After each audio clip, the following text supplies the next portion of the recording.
మహా ఇల్లాలు కామెడీ కథ. రచన వాణి. మా కొలీగ్ ఒకతను బ్రేక్ఫాస్ట్కి రమ్మని పిలిస్తే నేను మా ఆవిడ వెళ్ళాం. మేము గుమ్మంలో ఉండగానే ఏం తింటారు అని అడిగింది ఆ ఇల్లాలు.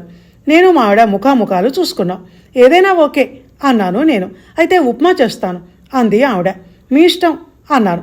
బొంబాయి ఉప్మా చేయమంటారా గోధుమ రవ్వనా అడిగింది ఆవిడ. మీ ఇష్టం అంది ఈసారి మా ఆవిడ. ఉప్మాలోకి క్యారెట్ వేయమంటారా టమాటానా మీ ఇష్టం అన్నాను నేను. అయితే టమాటా వేస్తాను. హోటల్ ఉప్మాలా గంటజారుడుగా చేయమంటారా గట్టిగానా మీ ఇష్టం కోరసుగా పలికాయి ఈసారి మా గొంతులు. అయితే జారుడుగా చేస్తాను అని లోపలికి వెళ్ళింది ఆవిడ. అరగంట తర్వాత పిలిపొచ్చింది. డైనింగ్ టేబుల్ దగ్గరికి వెళ్ళి చూద్దాం కదా, ప్లేట్లో ప్రవహిస్తూ కనపడింది ఉప్మా. ప్లేట్ ఎత్తుకొని ఉప్మా జురుకొని బయటపడ్డాం ఇద్దరం. పాపం ఆ మహా ఇల్లాలు ఎంత కష్టపడిందో కదా మనకు ఉప్మా చేసి పెట్టడానికి అని నవ్వుకున్నాము ఇద్దరం.